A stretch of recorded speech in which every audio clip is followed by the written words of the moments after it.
Olá, boa tarde a todos. Iniciando mais um fórum de discussões no ciclo da vida, de cuidados à mulher. Hoje é o dia 13 de dezembro de 2023, é o nosso último do ano, como fechamento. Temos o nosso convidado, nosso professor doutor Jorge Haddad, que vem com um tema referente ao tratamento profilático da infecção urinária recorrente. Passo a palavra para o nosso coordenador, professor doutor Edmundo Baracá. Obrigado, Suzete. Quero cumprimentar vocês da área técnica, você, a Marisa, a Vilma, a Roberta também, que está na criança, mas está junto conosco, professor Isabel e todos os nossos convidados, as convidadas, são geralmente nossas convidadas, as articuladoras da saúde de todo o Estado, e os gestores e toda a equipe de saúde que assiste essas reuniões. Hoje temos o grande prazer de receber o professor Jorge Milren Haddad, que está ali, ele tão envolvido com a sociedade internacional e latino-americana, que ele colocou ali de la disciplina.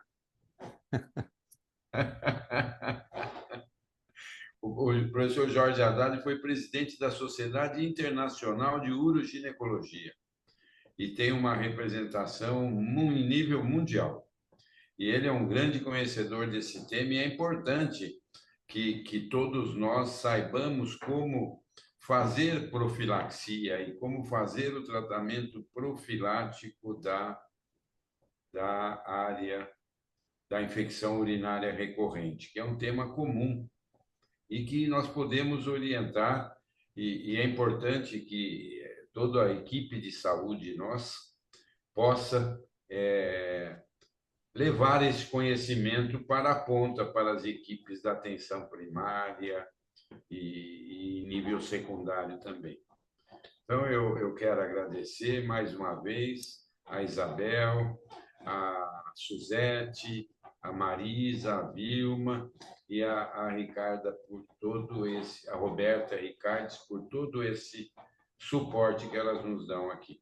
Você vê, Jorge, é uma equipe, a área da saúde da mulher tinha 2 pessoas só quando nós começamos, agora veio a Vilma.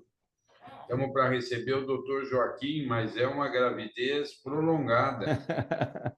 A gravidez geralmente é 9 meses, a vida dele já está passando de 11 meses. É serotínica, é uma gravidez serotínica, pelo amor de Deus. Está gravado, então, vamos lá. Eu vou ter que sair, que eu tenho uma reunião aqui com um assessor da Secretaria de Saúde do município. Então, vou sair. Jorge, obrigado e sucesso Obrigado. aí. Obrigado, Tenho professor, certeza pelo que você vai convite. transmitir tudo para o nosso pessoal aqui, tá bom? Obrigado pelo convite, Abraço. professor. Obrigado. Obrigado, Isabel, pelo convite também. É um prazer estar aqui. Obrigado, Suzete. Obrigado a todos os envolvidos. É uma grande iniciativa, é uma iniciativa absolutamente necessária e é um grande prazer estar aqui para falar com vocês sobre infecção urinária recorrente, que vocês vão ver é um problema de saúde pública. E a gente tem obrigação de melhorar a saúde dessas mulheres e a gente tem como. Então, eu vou discutir com vocês sobre as novidades que a gente tem, principalmente na profilaxia, né? Porque tem mulheres que têm 10, 12 episódios por ano. Vocês vão ver que o diagnóstico da infecção urinária recorrente é acima de 2 episódios em 6 meses, já é rotulado como infecção urinária recorrente, e é muito, muito prevalente na mulher, e a gente tem a obrigação de melhorar isso, e vamos fazer um bate-papo, e eu estou pronto para responder as perguntas, gostaria que fizesse uma discussão depois, se puder, para tirar as dúvidas de vocês com relação a isso. Então, eu não tenho nenhum conflito de interesse para falar sobre essa apresentação, então estou totalmente à vontade para falar. Vejam a prevalência, né? Então, 1 a 6% das consultas médicas gerais são por conta de infecção do trato urinário. Então, é um número realmente absurdo. 250 milhões de pessoas no mundo por ano vão ter infecções urinárias, 7 milhões de consultas nos Estados Unidos por ano e um gasto de 1,6 milhões de dólares por ano. Então, vocês vejam que é um problema realmente de saúde pública. E 50% das mulheres vão ter pelo menos um episódio de infecção na vida. E desses 50%, eu vou repetir depois, 25% delas vão ter infecção urinária recorrente. Então, vejam, é um número realmente absurdo, né? E é uma causa importante de morbidade nas mulheres e mortalidade nas idosas. E qual seria a etiopatogenia? Por que veria? Basicamente, é migração das bactérias do trato urinário, né? Então, vem do intestino para a vagina e para a bexiga.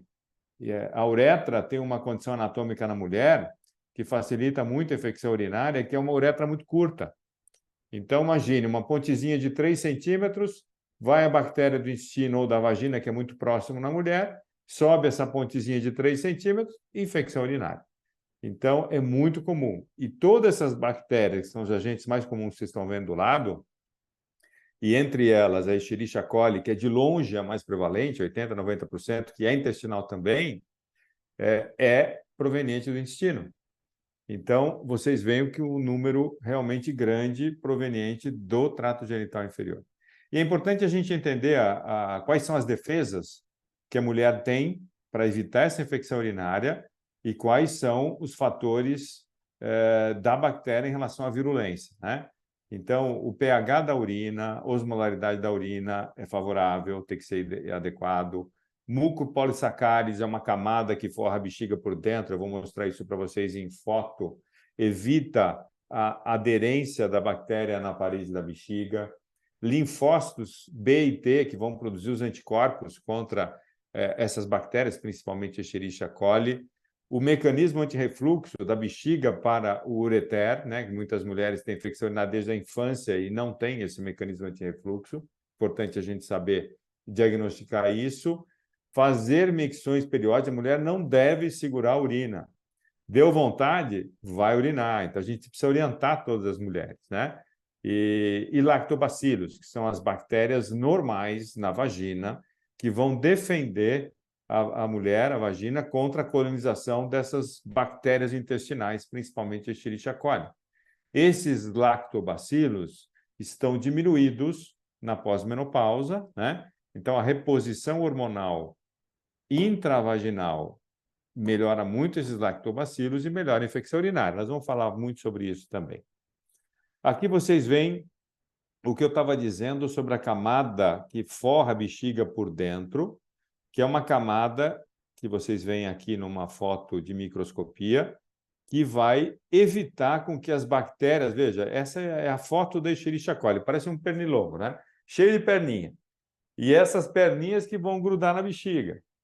Então, as mulheres que não têm essa camada bem formada vai ter infecção urinária recorrente, porque as bactérias vão grudar na parede da bexiga. Então, a diminuição dessa camada é um dos fatores principais para ter a infecção urinária recorrente. Inclusive, é um dos tratamentos, quando a mulher não responde a nenhum tipo de tratamento, é um dos tratamentos você joga um produto que é ácido hialurônico dentro da bexiga. Ácido hialurônico é um dos componentes dessa camada. Você joga na bexiga uma vez por semana, durante 8 semanas. É importantíssimo a gente identificar os fatores de risco da mulher para ter infecção urinária, né? Porque a gente pode, eventualmente, fazer uma orientação para ela. Alteração da flora vaginal, como eu disse para vocês, a diminuição dos lactobacilos, que vão defender a mulher, vão defender a vagina com respeito a essa colonização dessas bactérias intestinais, comuns na pós-menopausa, porque você vai diminuir o estrogênio, que é fundamental para os lactobacilos. Então, você acaba repondo o hormônio vaginal para que ela melhore essa flora. Hoje, a gente tem até laser vaginal, que muitos de vocês devem ter ouvido falar, para a gente resgatar esses lactobacilos. A atividade sexual frequente é um dos fatores de risco. A gente basicamente tem que orientar elas a urinarem antes e depois da atividade sexual, isso é bastante salutar. Eu costumo dizer que a bexiga, ela tem, quando tem a urina, quando tem a bexiga cheia, um pratão de lasanha para a bactéria, né? Então, se você tem a urina, a lasanha dentro da bexiga, a Escherichia coli vai sentir o odor, vai subir a pontezinha de 3 centímetros, pronto, infecção. Então, urinar antes da micção e urinar depois da atividade sexual, desculpa, e urinar depois da atividade sexual é interessante porque, mecanicamente, se a bactéria estiver subindo a uretra, ela é eliminada. Mulheres que usam diafragma, espermicida ou tampões vaginais, essas que têm infecção urinária recorrente, a gente orienta elas a não usarem esses dispositivos vaginais porque aumentam a chance de ter infecção urinária. A gravidez, por si só, você tem fatores que facilitam, como a dilatação das vias urinárias, como, por exemplo, a queda de imunidade. Então, tudo isso facilita a infecção urinária recorrente. Prolapsos, né? Então, a bexiga baixa, como vocês podem ver na foto, aumentam o volume residual, elas não conseguem urinar totalmente.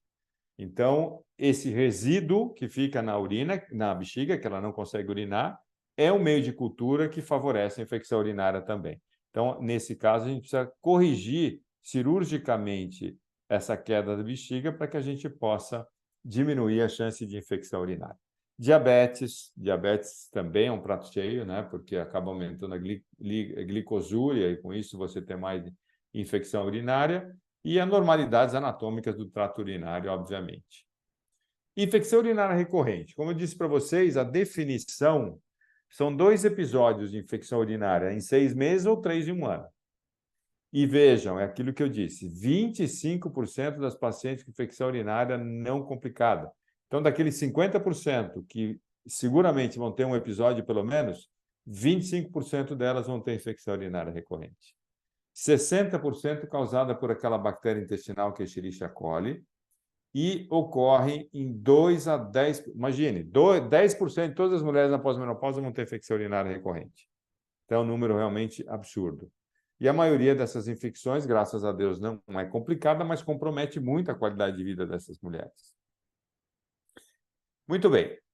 Frente à infecção urinária, o que a gente precisa fazer? Que tipo de exame essa mulher precisa fazer para ver se melhora? Basicamente, pelas recomendações da Associação Europeia, Associação Brasileira, um guideline latino-americano que eu vou mostrar para vocês, basicamente é um exame de urina. Vocês têm que fazer um exame de urina e cultura. Todas as mulheres que têm infecção urinária recorrente têm que fazer uma cultura de urina e o antibiograma, que vai direcionar qual o antibiótico ela deve usar. Isso é importantíssimo, porque a gente tem um problema muito sério de antibiótico no mundo. Nós temos uma falta de novos antibióticos, uma resistência bacteriana absurda, então nós precisamos evitar o uso de antibiótico. Por isso que nós vamos falar muito de prevenção não antibiótica.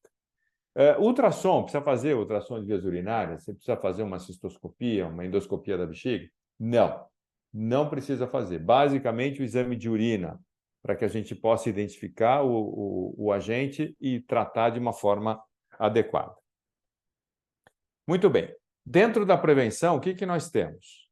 Medidas gerais, orientação da mulher de como evitar aqueles fatores de risco todos, nós vamos conversar um pouquinho sobre isso, a profilaxia não antibiótica e a profilaxia antibiótica quando não funcionar a não antibiótica. Tá? Muito bem, como eu disse para vocês, nós temos um problema muito sério de antibiótico no mundo. Veja, esse aqui é o relatório de 2021 da Organização Mundial de Saúde. O que eles falam? O pipeline clínico e pré-clínico antibacteriano é descrito como estagnado e longe de atender às necessidades globais. Desde 2017, apenas 12 antibióticos foram aprovados e 10 dos quais pertencem às classes existentes, já com muitas delas com resistência bacteriana. Então, nós temos, de novo, um problema muito sério de antibiótico no mundo. Então, nós vamos falar de profilaxias com medidas gerais, profilaxia não antibiótica, e vamos citar também a profilaxia antibiótica, porque quando não resolve a profilaxia não antibiótica, não tem jeito, a gente tem que fazer a profilaxia não antibiótica. Muito bem. Quais são as medidas gerais? Ingestão de líquido até 2 litros por dia, né? Então, isso vai lavar mecanicamente a bexiga. Micção periódica, como eu disse, a mulher não deve segurar a urina e é ideal que ela vá no banheiro a cada 3, 4 horas por dia. Melhorar hábitos de evacuação. As mulheres, tanto com diarreia quanto as obstipadas, têm maior chance de infecção urinária recorrente. Esvaziamento adequado da bexiga. Aquelas pacientes que têm bexiga baixa não conseguem esvaziar adequadamente, então necessitam um tratamento cirúrgico. Micção antes e depois da atividade sexual, conforme conversamos, evitar aqueles produtos intravaginais e o hormônio local, o estrogênio local, para aumentar os lactobacilos e diminuir a colonização de Escherichia coli nas mulheres na pós-menopausa. Quais são as alternativas que a gente tem para profilaxia? Então, como eu disse, os antibióticos, que podem ser utilizados na falha da profilaxia não antibiótica, e vejam que ela não apresenta uma efetividade a longo prazo. Você vai ter 95% de sucesso durante o tempo que ela está usando o antibiótico. Depois, quando ela para, 3 meses depois, 60% volta a ter infecção urinária, além de causar resistência. Então, a gente não deve utilizar de primeira mão, tá? Probióticos intravaginais. Será que resgatam os lactobacilos? Será que melhoram a infecção urinária? Ainda não temos um probiótico ideal para que aconteça isso. Não existe uma evidência científica que mostre que o probiótico seja bom para a infecção urinária recorrente, então não existe evidência. Então, nós não recomendamos isso, por enquanto, pelo menos. O ácido hialurônico, que é aquela substância que forma aquela camada de glicosaminoglicanos que forma a bexiga por dentro, que eu disse a vocês que pode ser utilizado em última instância, não melhorou com as outras coisas que vamos discutir, aí pode-se tentar a instilação dentro da bexiga uma vez por semana durante 6 a 8 semanas. O que os estudos mostram são basicamente estudos de evidência baixa, são séries de casos, e a gente precisa ter mais estudos mais robustos para que a gente possa ver a evidência desse ácido hialurônico ou outros componentes da camada GAG, como a condroitina, por exemplo. Cranberry. Cranberry é bastante interessante, acho que muitas de vocês ouviram falar sobre isso. Existe uma substância dentro do cranberry, da frutinha, que bloqueiam a aderência dos patógenos, das bactérias, nas células da bexiga, que chama proantocianidina tipo A. Já tiveram 5 meta-análises da Cochrane, que é a principal base de dados, a última publicada agora em 2023, eu vou mostrar para vocês, melhorando a evidência quanto ao uso do cranberry. Então, a gente sugere o uso do cranberry. Demanose.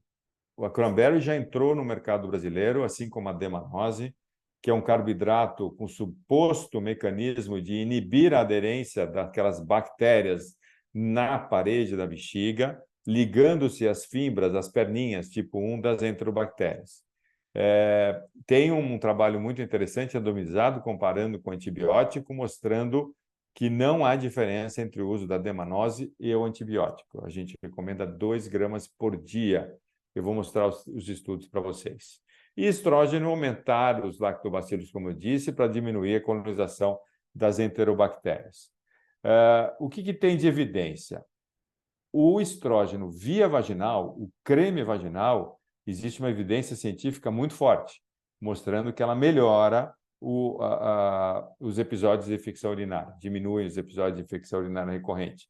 Diferente do hormônio via sistêmico, via oral, tá? Esse não melhora. Então, o ideal é via vaginal, pensando em infecção urinária recorrente. Muito bem. Nada disso deu certo. O que a gente pode usar? Aí sim entra antibiótico profilaxia, e aí a gente pede para o paciente tomar um comprimidinho à noite, por exemplo, com a macrodantina ou nitrofurantoína, que é o nome da droga. Aqui no Brasil a gente só tem 100 miligramas por dia durante 6 meses, ou a fosfomicina, 3 gramas a cada 10 dias, também por 6 meses. Como eu disse, diminui 95% da chance de você ter infecção de urina durante o uso. Depois, 3 meses depois, 60% volta. Gestantes usam a cefalexina, 250 miligramas por dia. Aqui, aquele dado de 95% de sucesso durante a tomada do antibiótico e que 60% voltam a ter infecção de 3 a 4 meses. Uma alternativa muito interessante, muitas mulheres relatam que elas têm infecção urinária pós-atividade sexual. E é muito grande essa relação. Aí, a gente recomenda o antibiótico, não todo dia, mas somente após a atividade sexual. Tá? Muito bem, vamos falar sobre os estudos de cada um desses que eu falei para vocês. Probióticos, aqui é uma revisão sistemática, que é a maior nível de evidência, mostrando que, até hoje, esses probióticos não melhoram a infecção urinária recorrente. A demanose, esse é aquele trabalho, aquele estudo que eu falei para vocês, que compara com antibiótico. Veja, 308 pacientes randomizadas, então 103 pacientes fizeram a profilaxia com a demanose 2 gramas por dia, 6 meses, o segundo grupo com o antibiótico e o terceiro com placebo. E eles viram que os resultados do grupo que usou a demanose foi bastante semelhante ao grupo que usou o antibiótico, não tendo diferença. E que foram bem melhores do grupo que não usou nada, que usou o placebo. Tá? Então, a princípio, a demanose parece ser bastante promissor para a infecção urinária recorrente, como eu disse, hoje tem no mercado brasileiro. Aqui uma meta-análise sobre essa demanose. Quando comparado com placebo, vejam que há uma diferença significativa quando não atinge essa linha do meio, que vocês estão vendo, longitudinal, significa que tem uma diferença significativa em pró da demanose, e quando comparado com antibiótico, atingindo esse traço longitudinal, vocês veem que não há diferença do antibiótico à demanose. Então, a demanose parece ser bastante interessante. O cranberry. O cranberry, o que ele faz? Como eu disse, ele vai bloquear as fímbrias da Escherichia coli. Então, veja, as fímbrias, principalmente a fímbria tipo 1, ela vai grudar na célula da bexiga e vai causar infecção. Então, a proantocianidina, que é a substância do cranberry, vai se interpor entre a perna da bactéria, a fímbria, e a célula da bexiga. E, com isso, vai evitar que a paciente tenha infecção urinária ou vai diminuir os episódios. Então, como eu disse para vocês, essa é uma revisão sistemática agora de 2023, é a 5ª revisão sistemática utilizando o cranberry, então mostrando que está aumentando a evidência, e para essa 5ª foram adicionados 26 novos estudos, com um total de quase 9.000 participantes e todos randomizados. Então começa a aumentar bastante a evidência científica. Aqui é o resultado das meta-análises, veja, quando comparado o cranberry, qualquer produto, né? Então você pode ter pozinho, você pode ter fruta, o suco, você pode ter o comprimido. Comparado com placebo, o cranberry foi melhor, significativamente melhor. Quase que não teve significância estatística, mas 0,99 foi significante. Quando você divide e você coloca só os comprimidos ou o pozinho e tira o suco, a evidência científica aumenta. Então, o pozinho e o comprimido é melhor do que o suco. E quando você compara o suco com o placebo, não tem diferença significativa. Então, o pó e o comprimido é melhor do que o suco. E aqui o cranberry comparado com o probiótico, mostrando que o cranberry é melhor do que o probiótico, estatisticamente significante. Os efeitos colaterais, alguns efeitos gastrointestinais, foi igual do placebo, então são insignificantes. Então, o número de efeitos colaterais são muito baixos. E ainda não está claro qual deveria ser a dose ideal do cranberry. E os estudos sugerem que a dose de proantocianidina deve ser de pelo menos 36 miligramas por dia. Isso é uma controvérsia, mas existem de 7,5, existe de 18, existe de 36. Parece, por essa meta-análise, que 36 miligramas por dia é melhor. Então, saiu um produto, inclusive no Brasil, com 36 miligramas também. A padronização adequada de produtos cranberry para conteúdo de proantocianidina e sua correlação com bioatividade parece importante. Então, a manipulação da droga parece não ter bons resultados. Então, é melhor com uma que já tenha aprovação dos órgãos de controle. Outro tipo de alternativa para profilaxia é a imunoterapia. Isso sim tem uma evidência A gente tem no Brasil também, existem na Europa inteira, na América Latina, que são os extratos imunoestimulantes de Escherichia coli, que é o M89. É um comprimido onde você tem 18 cepas diferentes de Escherichia coli. Então, essas cepas são lisadas por um processo de alcalinização, liberam antígeno, né, da própria cepa, que é inofensivo, sofre um processo de purificação e filtração e desidratação. E aí foi feito o comprimido. Então, na realidade, você compra em comprimidos. Esse comprimido entra, é engolido pela paciente, entra no intestino, estimula o sistema imune da paciente, que vai fazer dois cenários. Um deles, aumentar a atividade humoral, ou seja, a imunidade específica contra Escherichia coli, que aumenta a produção de anticorpos contra Escherichia coli. E a segunda é uma resposta inespecífica, pelo aumento das células de defesa, pelo aumento dos macrófagos. E, com isso, esses dois componentes, tanto o aumento de macrófagos quanto os anticorpos, vão até o epitélio, o tecido da bexiga, e vai proteger contra Escherichia coli com esse aumento de produção de anticorpo e com esse aumento da ação dos macrófagos. Esse é o trabalho mais importante da literatura, que foi feito por um alemão, o Bauer, 2005, que foi multicêntrico, randomizado, feito em 9 países, com mais de 450 mulheres, todas elas com infecção urinária recorrente, e que foi randomizado entre o grupo que utilizou a droga e o grupo placebo. E como que eles recomendavam? A paciente toma um comprimido por dia durante 3 meses, depois para por 3 meses, e depois faz um reforço. Do 7º ao 9º mês, um comprimido por dia por 10 dias. Então, do dia 1 ao dia 10, ela toma um comprimido no 7º, 8º e 9º mês. Aí eles fizeram uma avaliação no 1º mês, no 3º mês, no 6º mês, no 9º mês, no 12º mês. Não tem nenhum estudo que tenha avaliado depois de 1 ano. E aí eles perceberam que no grupo do Urovaxon, 70% das pacientes tinham Escherichia coli, e no grupo placebo, quase 70%, mostrando que Escherichia coli é a bactéria mais prevalente. E vejam o que aconteceu nos 12 meses. 20% de melhora nos primeiros 3 meses.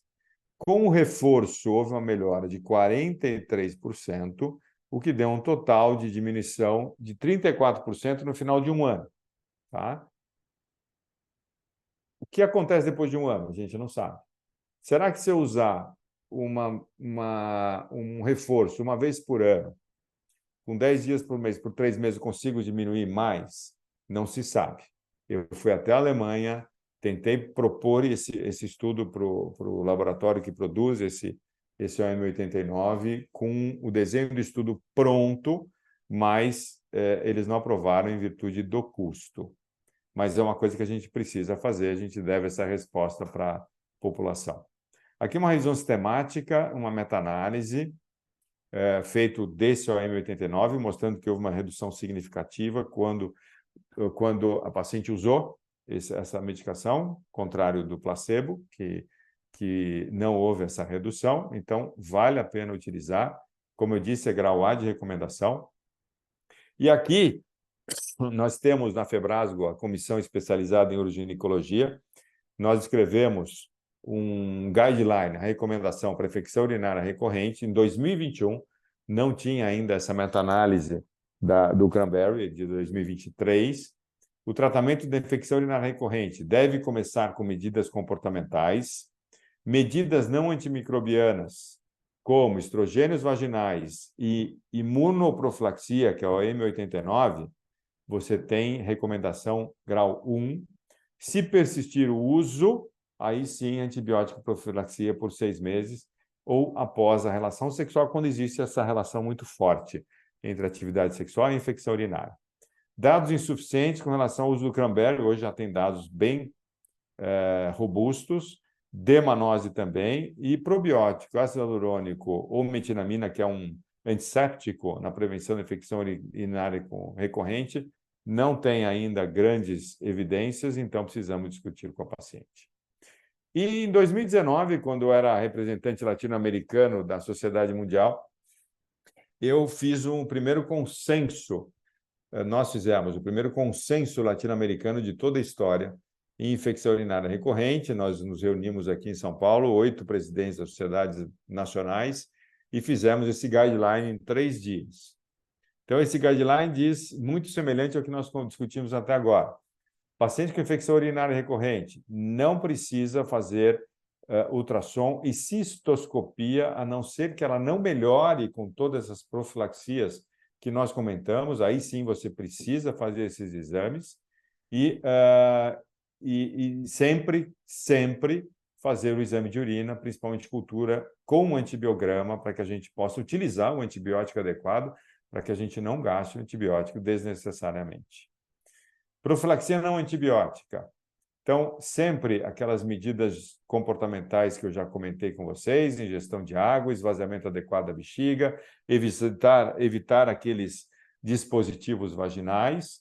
Em mulheres na pós-menopausa, estrogênio local, e a imunoterapia, que é o AM89, que nós discutimos há pouco, para que a gente possa diminuir esse número de episódios. Probióticos é grau C, então não tem evidência. O cranberry era grau C, mas agora saiu a meta-análise 2023, que com 26 novos estudos. A demanose, com aquele estudo randomizado, comparando com a nitrofurantoína com bons resultados, precisamos mais estudos. E o ácido hialurônico, esse sim precisa mais estudos, mas a gente usa quando não há efetividade com as profilaxias já estabelecidas e utilizadas para essa paciente. Quando as intervenções não antimicrobianas falharem, aí sim a gente faz a profilaxia antimicrobiana, utilizando pós-coito naquelas pacientes que têm uma atividade sexual relacionada com a infecção urinária. Quais são os antibióticos que a gente recomenda na América Latina? A nitrofurantoína e a fosfomicina. O trimetoprim, sulfamethoxazol, são mais para os guidelines americanos, porque esse é o Bactrim, né, o nome comercial aqui, ele tem uma resistência no nosso meio acima de 50%. Então, quando você tem uma resistência acima de 20%, a gente não deve indicar esse antibiótico como profilaxia. Então, ou a gente indica nitrofurantoína ou a fosfomicina a cada 10 dias durante os 6 meses. Concluindo, eu gostaria de concluir e depois ir para a discussão, se vocês tiverem alguma dúvida. Diagnóstico, sempre exame de urina e sempre com antibiograma para a gente identificar o antibiótico que vai fazer um tratamento adequado para aquela paciente. Profilaxia, o que é bem estabelecido, modificações comportamentais, estrogênio local para pós-menopausa, profilaxia não antimicrobiana, imunoterapia com a AM89, grau A de recomendações. Cranberry demanose, aqui um parêntese no cranberry demanose, que eu acho que deve ser utilizado, a gente pode discutir depois, probiótico já não tem evidência, discutir com a paciente. Principalmente, como eu disse, o cranberry de 36 mg de proantocianidina e a demanose de 2 gramas por dia. E a profilaxia antimicrobiana, quando não houver melhora com a anterior, para que a gente possa melhorar a qualidade de vida das nossas pacientes, das mulheres em geral, e diminuir esse número assustador de episódios de infecção urinária recorrente. Muito obrigado, esse é o meu contato. Se alguém tiver alguma dúvida, eu estou à disposição.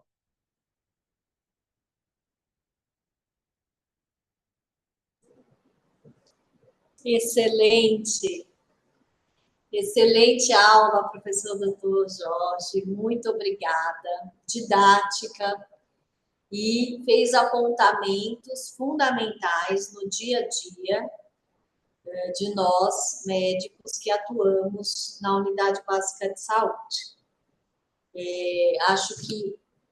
Tenho certeza que a infecção urinária, ela traz muitas vezes a mulher, e Muitas vezes, Jorge, essa paciente que chega com a infecção urinária recorrente, ela já chega com vários tratamentos feitos previamente, com vários antibióticos, ela chega já com a lista, ela vem bastante irritada, e eu achei, assim, fundamental que você falou em vários pontos da sua aula, no começo da aula e agora no final, que a educação em saúde, a orientação em saúde, né, o acolhimento dessa paciente, você conversar com ela, explicar, né, o tratamento comportamental, você colocou no começo e você colocou no fim da aula.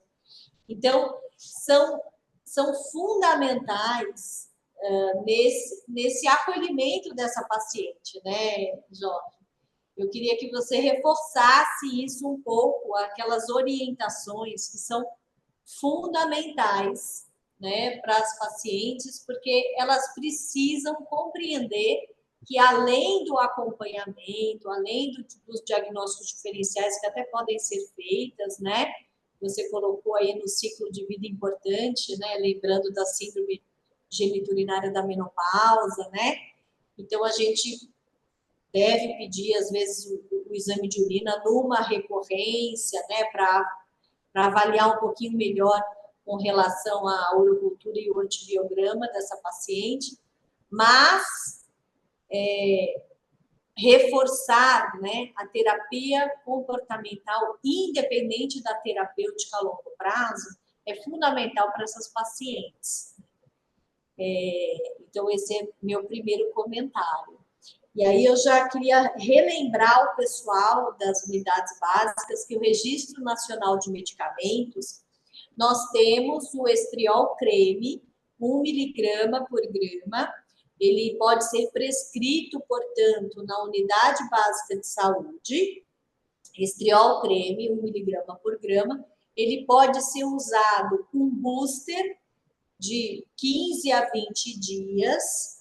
No caso, a paciente geralmente opta por utilizar à noite, uma vez por dia à noite, e depois pode ser mantido até 3 vezes por semana, por até 1 ano, sem a necessidade nenhuma de estar pensando em questões relacionadas ao endométrio, tá? Proteção endometrial. Tá bom? Relembrar aí o pessoal que nós temos o estriol no Registro Nacional de Medicamento nas unidades básicas. E nós também temos a nitrofurantoína, que o professor Jorge colocou, e também a cefalexina. Então, só para lembrar, professor Jorge, o que nós temos lá na unidade básica. Mas foram os meus comentários aí. Vou deixar o pessoal trazer as perguntas, e se você já quisesse falar alguma coisinha... Perfeito, Bel. Obrigado pelos comentários. Acho que é muito importante a gente recomendar às pacientes esses cuidados, né? Começando por esses cuidados, muitas vezes a gente, identificando um fator de risco, a gente consegue diminuir o número de episódios. Então, orientar ela a uma ingesta de líquido adequada, orientar micções periódicas. Tem paciente que urina uma vez de manhã, uma vez à noite. E não mais, né? E isso gera infecção urinária. Então, tem paciente que não gosta de banheiros que não sejam o seu. Então, dá vontade na rua, ela quer dar um jeito de chegar na casa dela para ela urinar. Então, isso faz muito mal para a mulher, né? Saber se a sua bexiga está caída ou não, se ela tem uma cistocele, isso é importante, né? Muitas pacientes relatam, olha, quando eu vou urinar, eu não consigo esvaziar tudo. Parece que ficou coisa na bexiga. Então, esse sintoma é muito importante e deve ser valorizado, né? E pacientes que são na pós-menopausa, acho que essa ressalva do estrogênio via vaginal, que é o que a gente sabe que tem muita evidência, deve ser recomendado também. E na atividade sexual, urinar antes e depois. Isso são recomendações que a gente pode ajudar muito a mulher, né? Excelente. E, professor Jorge, já enquanto o pessoal não fala, eu vou perguntar aqui. As bebidas, geralmente, com gás, eu brinco com as pacientes com bolhas, né? Eu falo, tudo que tem bolinha, né? A gente ainda continua com essa recomendação também ou não? A recomendação é mais Fazer para eficaz, de uma maneira geral. é mais para bexiga hiperativa, viu, Bel? Então, pacientes que têm urgência, que têm frequência aumentada urinária, etc., aí vale a pena essa recomendação, sim. Gaseificados, álcool, né? Isso pode aumentar a frequência e a urgência. Ótimo. E o lisado da Escherichia coli, Jorge, nós não temos na unidade básica, né? Nós não, ou seria terapia comportamental mesmo, ou seria todos os outros nós não temos, né? O cranberry, tudo isso que você citou, nós já não teríamos mais, né? Se a gente tivesse, assim, pensando o custo-efetividade do paciente, se você, assim, o paciente diz que às vezes o paciente lá na unidade básica, ele fala, não, doutora, pode me prescrever que eu vou, por exemplo, comprar. Qual seria a terapêutica que você apostaria, né, em princípio, pensando em custo-efetividade? Olha, como a gente tem uma evidência muito alta da imunoterapia, eu não teria dúvida em recomendar a imunoterapia. O cranberry, você pode pedir para tomar o suco de cranberry, pelo menos. Entendeu? Pegar a frutinha, tomar esse suco, você precisa tomar pelo menos 250 ml por dia.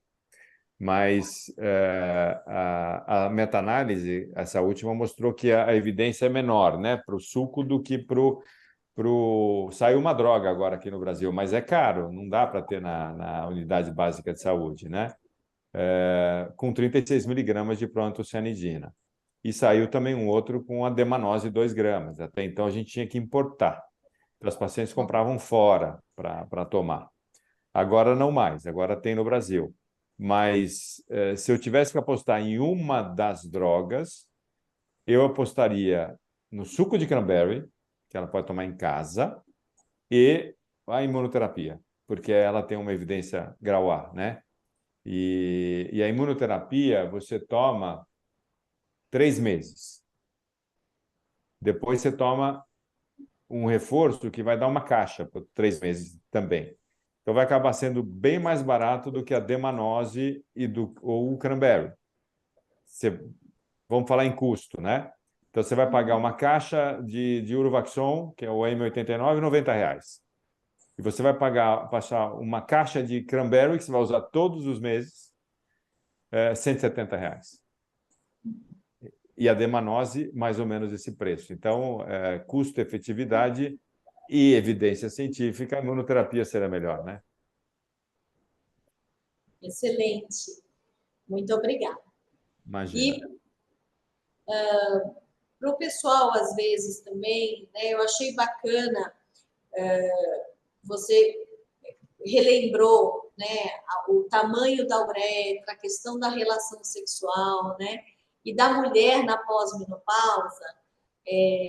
Jorge, a gente muitas vezes pega aquelas citologias, né, que é o que a gente tem, né, Jorge? Vamos falar o que eu tenho lá, né? Sim. Não tem um estudo da microbiota vaginal, não consigo fazer, né? Então, o que eu avalio? Eu avalio ali, né? Ou a fresco, né? Ou então eu avalio a citologia oncótica, né? E muitas vezes aquela paciente volta com uma população muito grande de cocos, a paciente refere, né, que tem a infecção urinária. E aí, às vezes, ela vem com aquela população enorme, né? Às vezes tendendo a um pH assim, mais básico, né? Que é o que eu tenho na unidade, né? Tendendo aí para às vezes até Gardnerella, né? E às vezes eu falo, gente, tem que tratar, né, a colpite, enfim, mas vamos estrogenizar, né? E eu achei assim, e às vezes tem gente que fala assim, ai, mas professora, não tá com queixa, né? Eu falo, ok, né? Não tem a queixa, mas o estrogênio, ele aumenta lactobacilos, né? Porque é isso aí, o Perfeito. lactobacilo. Então, assim, eu achei tão bacana, Jorge, que você falou isso assim também num dos seus primeiros slides, que eu falei, nossa, que bom, né? Que bom, porque É muito importante, Bel. muito importante, né, Jorge? Sim. Relembrar, né, que na prevenção, a estrogenização, mas você lembrou bem, né, pessoal? Nas mulheres na pós-menopausa. Nós estamos falando de mulheres no climatério, na pós-menopausa. Né? Sim. E, pessoal, alguma pergunta para o professor Jorge? Nós temos aqui mais 5 minutos. Senão, eu já tenho mais uma. Eu quero fazer uma pergunta. Sim. Só relembrando, então, que todos os fóruns, Jorge, ocorrem, né? Na segunda ou terceira. É a segunda ou é a terceira, Suzete? Quarta-feira? Segunda. Segunda, quarta-feira, né? Do mês, nós temos os nossos fóruns de assistência à saúde da mulher e todos os fóruns ficam gravados no YouTube e para entrar tem que ir pelo site da Secretaria do Estado de São Paulo. Então, mas todas as nossas aulas ficam lá no YouTube gravadas. Que bacana, que bacana. Muitos profissionais ou gestores pedem o nosso endereço até para provocar algumas reuniões, alguns encontros, tanto aqui do estado de São Paulo como de alguns outros estados. Que bacana. Professor, a minha dúvida é, para descobrir o prolapso da bexiga, é só com as queixas da paciente ou tem algum exame específico que ela faça também? Boa pergunta, Suzete. É a super Suzete, né? Na realidade, o melhor exame que existe para ver se a bexiga está caída ou não é o exame ginecológico. Então, no exame ginecológico, você consegue. A gente fala em graus, sabe, Suzete? Então, você tem uma bexiga normal e depois você tem uma queda que vai de primeiro ao quarto grau, tá? Primeiro e segundo graus, em geral, o médico que vai descobrir no exame ginecológico. Não existe ultrassom, é o exame ginecológico que vai te falar. E a paciente normalmente não se queixa quando você tem até segundo grau. Mas já tem que fazer a profilaxia. O médico tem que identificar, falar para ela fazer exercícios vaginais, exercícios de assoalho pélvico, para evitar que caia mais. Entendeu? Terceiro e quarto graus, aí a paciente se queixa. Ela fala assim, doutor, eu vou tomar banho, eu sinto que eu tenho uma bola saindo pela vagina. Aí, terceiro e quarto graus, a paciente se queixa. Mas primeiro e segundo graus, quando é a hora da prevenção, né, de você ensinar a paciente a fazer um exercício adequado, que 30% das mulheres não conseguem fazer um exercício adequado, elas fazem o contrário, e aí acaba sendo pior, 30% não é pouco. Então, você precisa orientar, o médico precisa orientar, e você orienta com um exame ginecológico. Aí você sabe se a paciente sabe ou não fazer o exercício. E se não souber, você pode ensinar. Professor, é muito bom ouvir essa fala, porque assim, eu tive reuniões com alguns determinados municípios que alguns profissionais ginecologistas não queriam fazer o exame básico dele. Ele só demanda os exames para o laboratório. E daí o gestor do município falou, eu contrato um ginecologista que não quer fazer o exame ginecológico. E daí é uma coisa de se falar. Eu costumo dizer que você trata a paciente, não o exame.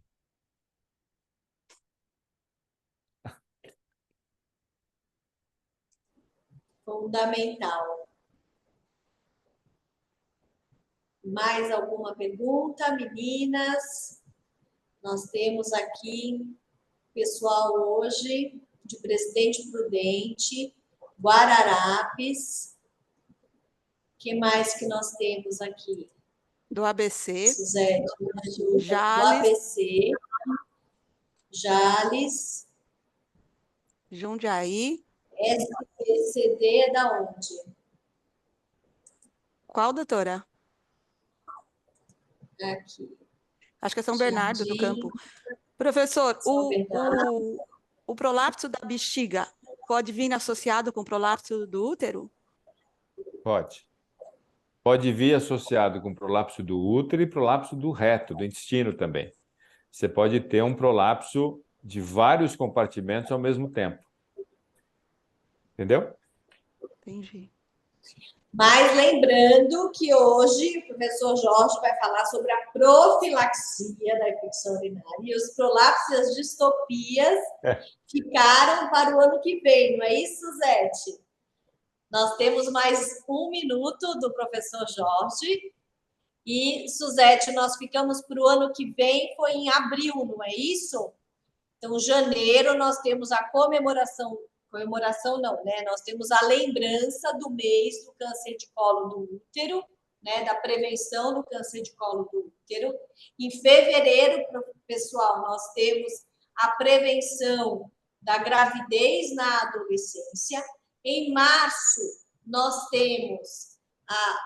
vamos ter o nosso simpósio no dia 4 de março, não é isso, Zete? Lá no Rebouças, comemorando a saúde da mulher, a Semana da Saúde da Mulher, e aí nós vamos falar de todas as prevenções em saúde da mulher.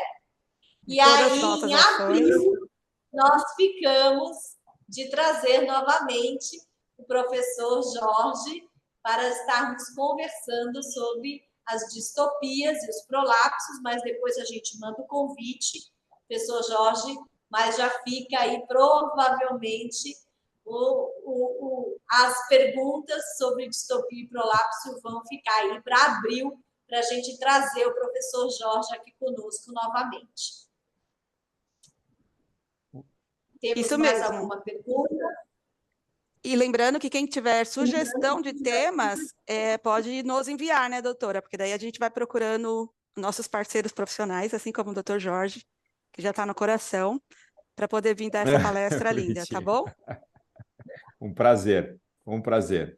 É que normalmente, professor, cada região às vezes tem uma demanda diferente, daí a gente vai pegando para ver qual é a predominância para nós.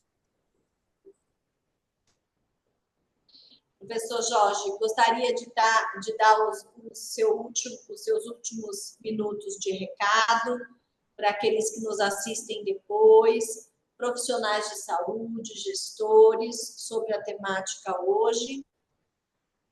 Bom, eu queria agradecer o convite primeiro. É um prazer estar aqui com vocês.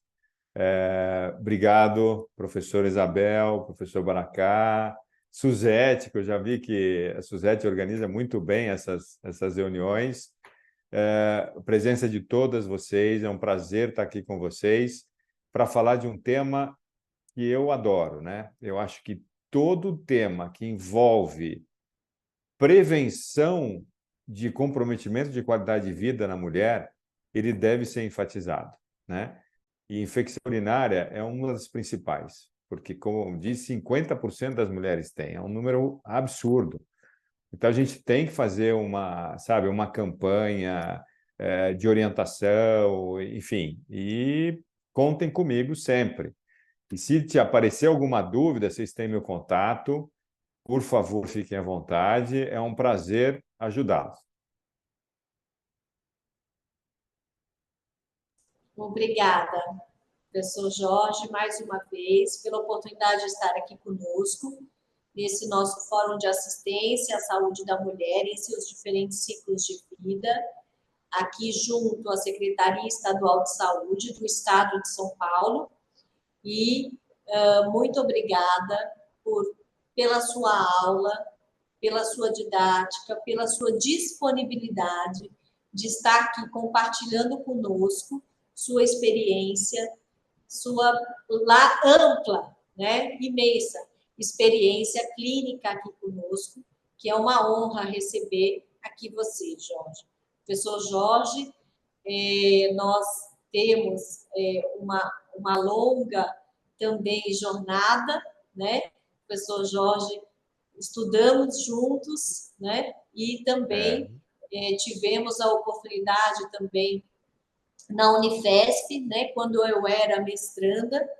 Então, professor Jorge, é sempre uma alegria poder estar aqui com você e muito obrigada mais uma vez dessa disponibilidade de professores, né, como você, de estar trazendo a sua experiência clínica, né, na capacitação dos profissionais de saúde, que é fundamental para nós que militamos, né, na educação continuada dos profissionais de saúde. Então, é importante contar com vocês nessa capacitação continuada. Então, muito obrigada, minha gratidão por você ter aceitado.